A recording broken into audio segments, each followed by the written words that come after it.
Good afternoon. It's been a wonderful conference so far. I decided to present on a topic which is very popular, but at a level which is a little more technical. Uh, I'll try my best to take everyone along me. I have simplified it. The objective is, by the end of this presentation, you would have intuitive understanding about how the three technologies mentioned on the screen work. Moreover, I'm going to lead you to some great resources. There are going to be a lot of QR codes, some demos. Also, I'm going to highlight some cutting-edge work that is happening in our part of the world in these fields. Okay? So let's get started. So if we want to achieve our vision of AGI, three things need to happen. Okay? We are not going to get there with LLMs alone. We want models that can perceive the world the way we can perceive the world. The reason for that is because words don't capture everything in terms of knowledge, description, so on and so forth. So we want the models to have perception. The next thing is we want them to be able to autonomous to the extent we want them to be. We want them to be able to plan. And last but not least, we want them to run on the edge. The model shouldn't depend on some trillion-dollar cluster that is controlled by one nation or one company. It should be able to run inside Daisy.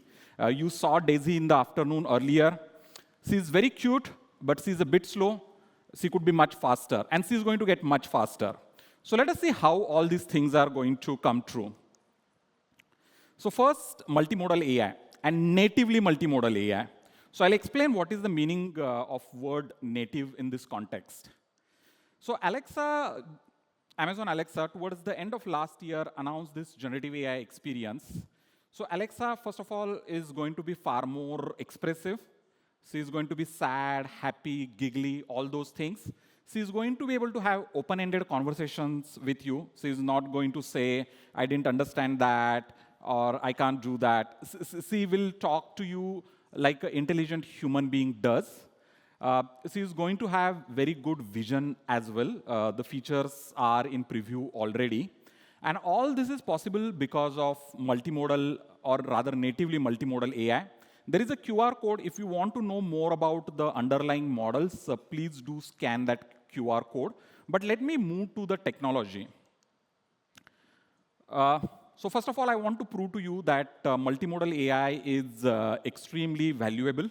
So there was this gentleman, he posted this when GPT-4 Vision was launched. And kudos to OpenAI for being bold and launching this product first, although there are a lot of great options now.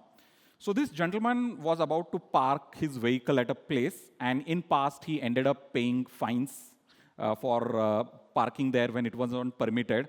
So what he did is, he took the picture, he posted it to GPT-4 Vision and asked GPT-4 Vision whether he could park his car there, and it's Wednesday, 4 p.m., to give it the context. And it gave a great answer. Okay? If you wanted to do it by yourself, you would have to read everything very carefully. You might make some mistake, and you may end up getting a parking ticket. Just a funny example to begin with. So let us think about this thing, right? Why multimodal AI works at all? We know by now it works. We use it with Claude. We use it with GPT-4 Vision. Some of you also have used it with Gemini. But why does it work at all? Okay? Before we go into that, let us go a step behind, and let us talk a bit about transformers and attention. So all this revolution was launched after a paper called as Attention is All You Need. So what is that attention? Let us quickly take a look at it. So there is a statement on the screen, flesh is old, but spirit is young. What is the meaning of this statement? Flesh is old, but spirit is young. If you gave it to the older translation model, it would translate something like this. Meat is bad, but vodka is good. Okay? Because it used to go literally word by word. The reason that mistake happens, and I'm so sorry, the lines are misaligned. So sorry about that. The reason that the problem happens is because attention is not paid to the word flesh when translating the word spirit. If you look at two words simultaneously, flesh and spirit, you will know that it's not actually meat or vodka, but it's about human beings and their energy level. Okay? So attention is a technology that solves this problem. It helps you pay attention to the right part of the sequence to interpret a given data. Okay? What transformers did it, they turbocharged the attention mechanism by making it very easy to implement and by making it very easy to compute as well so that you can scale with help of GPUs. Now, the second thing that we want to review is how the knowledge it put inside LLMs. LLMs are based on transformers, how knowledge is put inside LLMs. So the way the knowledge is put inside LLMs is by giving them a task to solve, and the task is for them to predict the next word, given a corpus of text. Okay? Initially, their predictions are going to be really bad, but when you try it trillions of times and then you do back propagation to adjust the model weights, and if you keep on doing it with hundreds of machines, in 3 months, you will have a model that will be able to predict the next word correctly. And to do that, it would have absorbed all the knowledge in the corpus of the text that is given to it. So this is how transformer-based LLMs are trained. And as I said, they are great in dealing with sequences. Language is a sequence. Software code is a sequence. But what else is a sequence? Is DNA a sequence? Of course. Is voice a sequence? Of course. Music? Yeah, of course. Images? Of course. If you cut images into patches, they can be represented as a sequence. Video? Video is, of course, a sequence. Since all these data types are sequences or can be represented as sequences, transformers can deal with them very well. Now, transformers can handle text. Transformers can handle audio and video and images separately. But why they are able to handle them together simultaneously in a meaningful way, in a productive way? So for us to understand that, let us quickly review the concept of embeddings.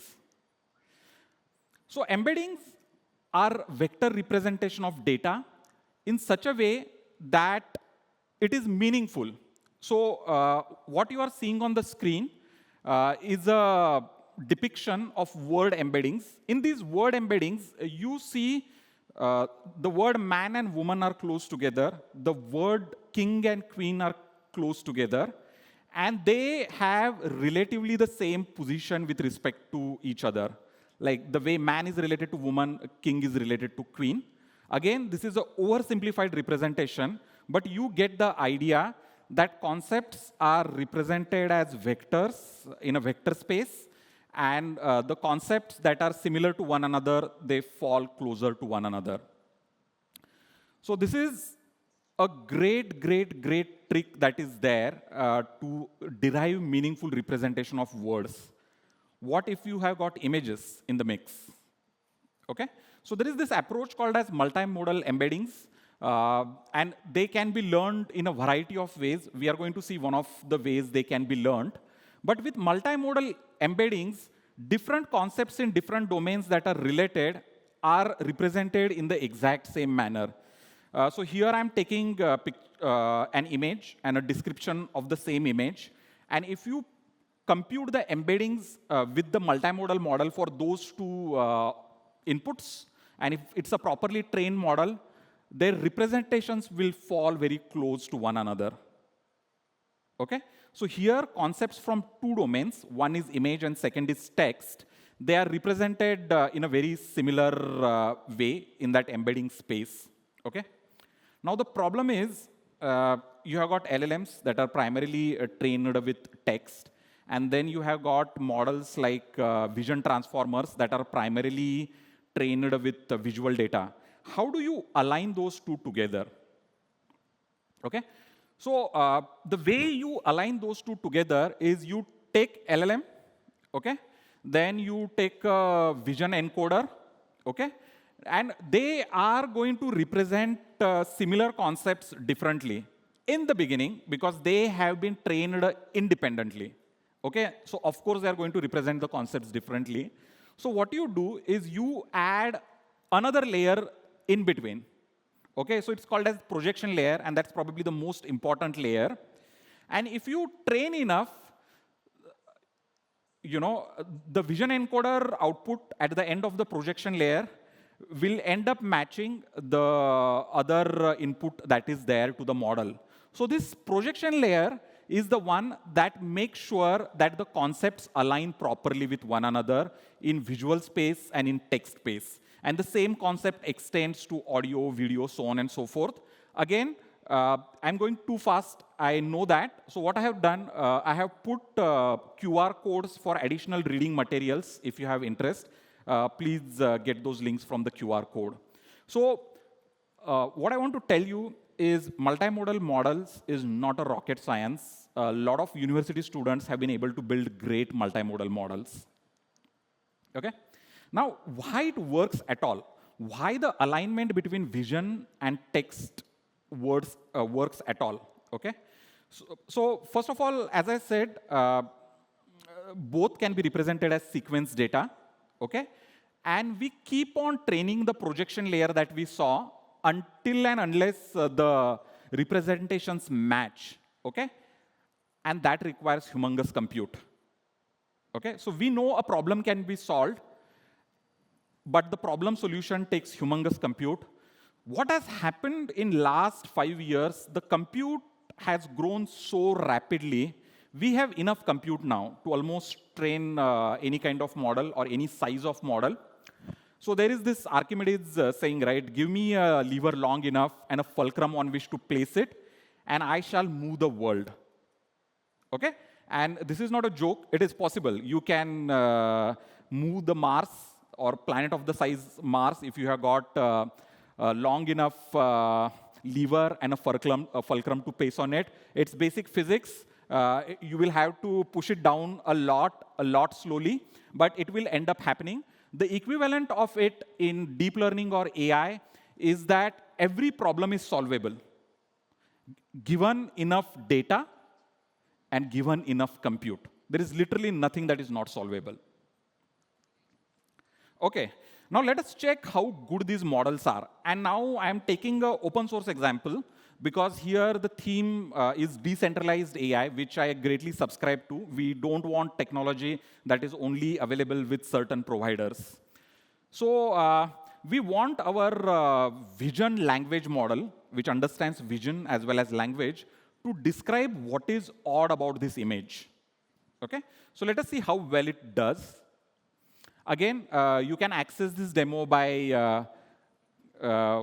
using this QR code.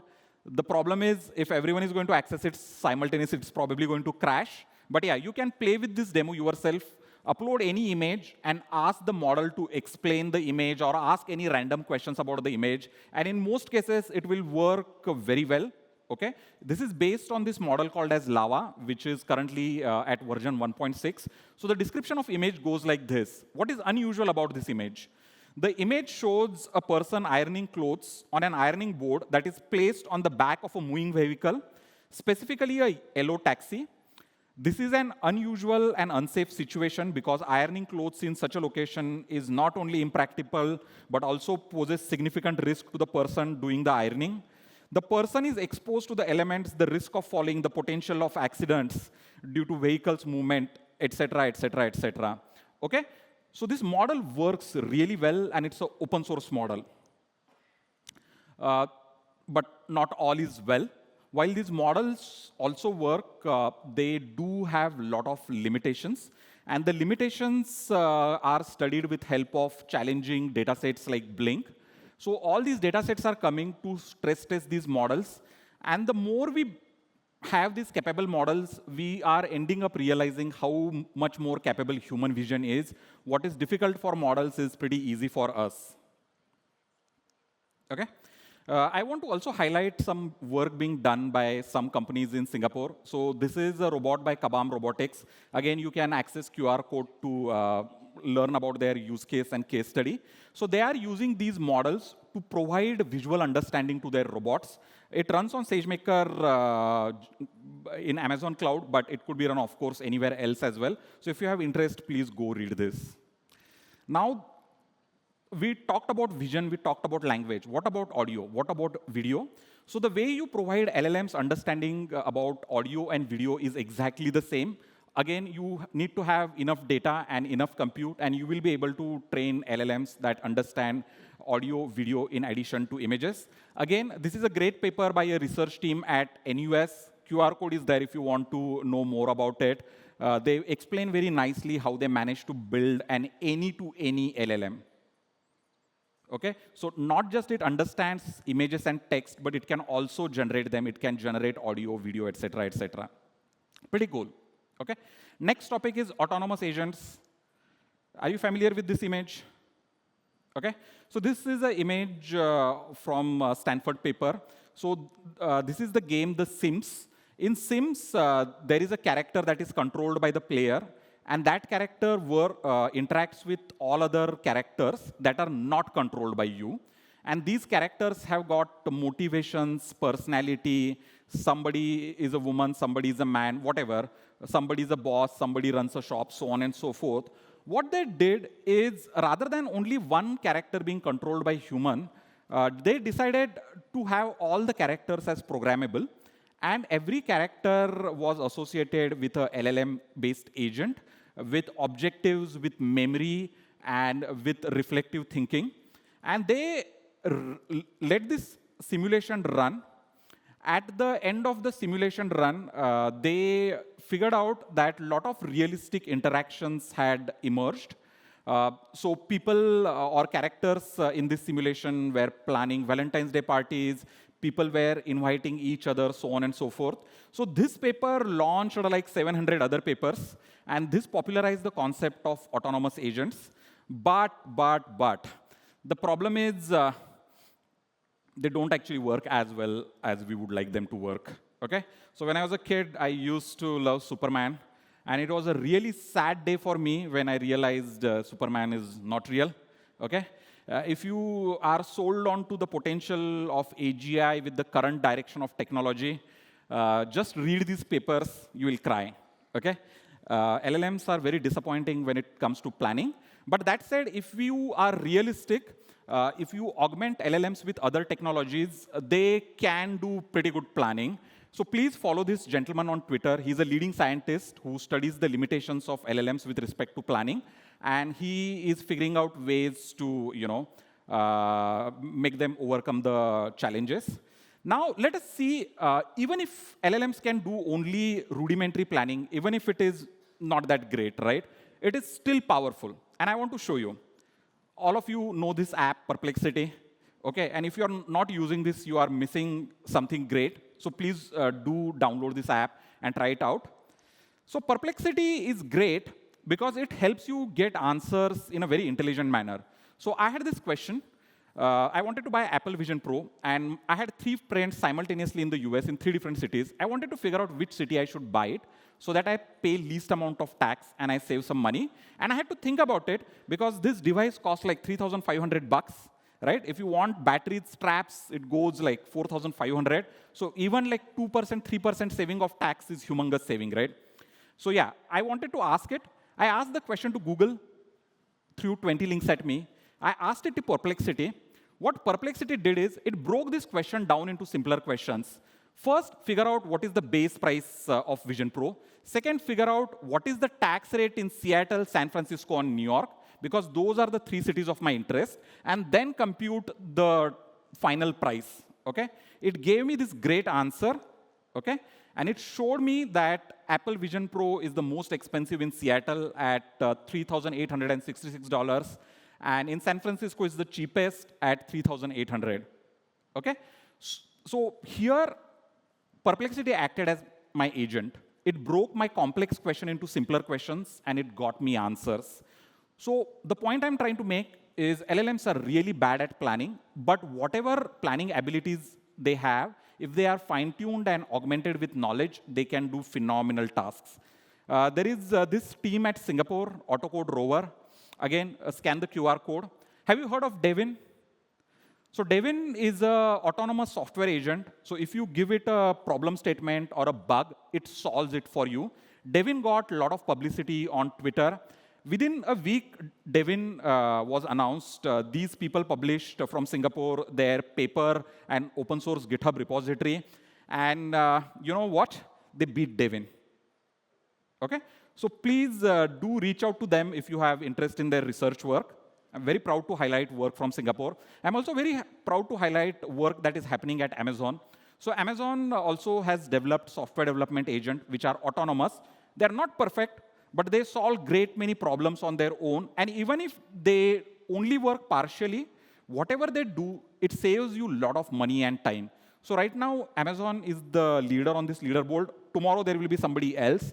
But the point I want to highlight is this is an exciting space. Do take a look at it. I'm going to skip this video in the interest of time. But I want to show you this statistics. So using these agents, Q agents, Amazon managed to migrate more than 1,000 Java applications from older versions of Java to the current. Most companies have this dirty secret that half of their code is in Java, and most of it is running in like really, really old versions of Java, because migration is not an attractive task. It doesn't add to companies' top line, bottom line, so people just don't migrate code. But their software becomes vulnerable to attacks. Amazon, of course, had similar problems. So we figured out an AI-based way to migrate thousands of applications from older version to newer. It would have taken minimum $50,000 per application. But with this, it cost just 10 minutes of agent running. In 2 days, more than 1,000 applications were migrated. Again, agents are not perfect, but these are domain-specific agents that work pretty well. Last point, decentralized AI. How do we get there, right?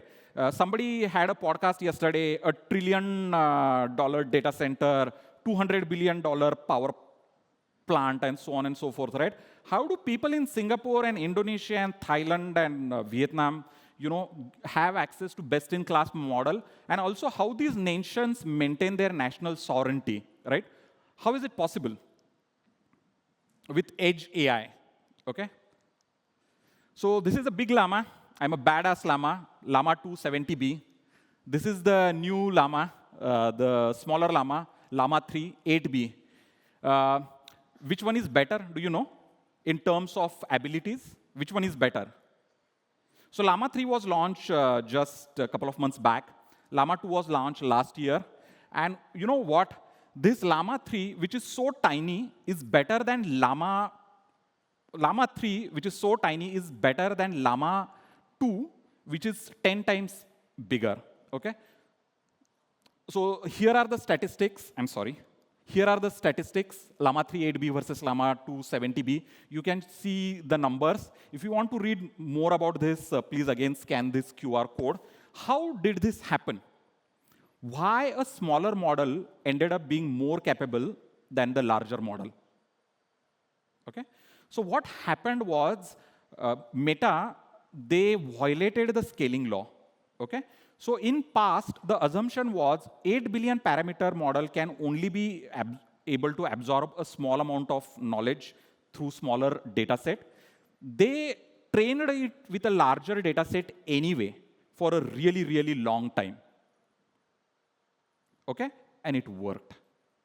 So what it means is probably our assumptions about scale are wrong. Okay? Probably we don't need trillion parameter models. Making sense? Okay? This is a humongous achievement by Meta, and that has inspired others to do something similar. Very thankful to them for making it open source as well.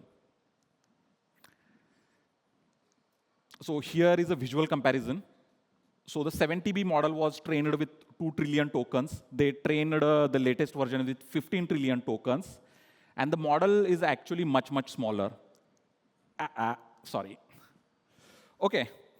So this is one way to get smaller models. How do you get smaller models through other means, which are as intelligent as big models? OK? We don't want smaller models just for the sake of it. We want them to be as big as smart as the big models, right? So the second approach is teacher-student. Okay? So many a times, I love all my teachers. They spent hell lot of time to understand complex concepts, and they explain me them in a very easy to follow manner. So what probably took them for a month to study, I ended up learning from them in a couple of hours. Okay? Kudos to all the teachers that have positively impacted our life. Can we have a similar approach with LLMs? Or any other AI model for that matter? Okay? The answer is yes. If I'm asking that question, the answer is yes. Okay? So there's this trick called as knowledge distillation. Okay? So I'm taking a vision example. I'm not taking as an LLM example, but concept stays the same. You get the idea. Okay? So when you are training vision models, say for example for classifications, you show hundreds of images or thousands of images of cats, dogs, hammer, car, whatever, right? And these are properly labeled images. So for example, the labels will say that this is a dog, 1, score 1.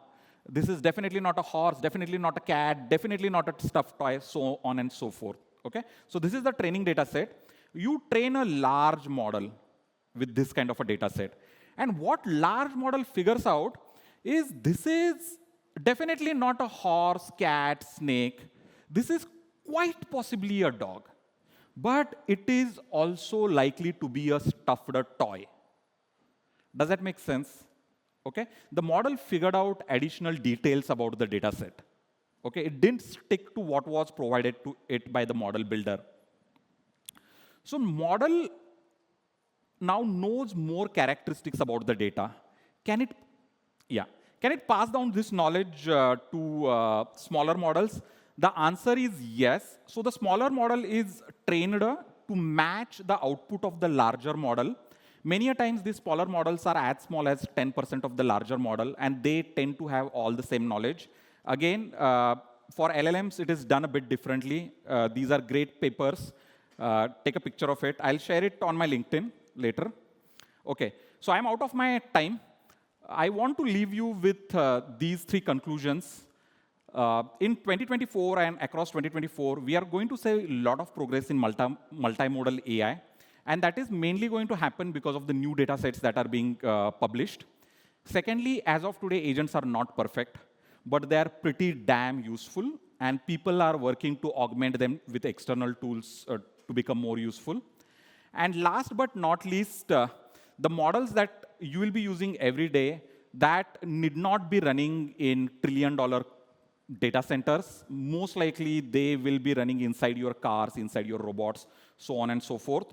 So what we are going to get is not going to be perfect, but it is going to be insanely useful, just like us humans. So yeah, I'm sorry I went overboard probably, went over my time. If you have more interest, I have summarized all the QR codes on this slide. Thank you very much for your attention and interest. Hope it is useful. And next year, we'll talk more advanced things than this. Thank you.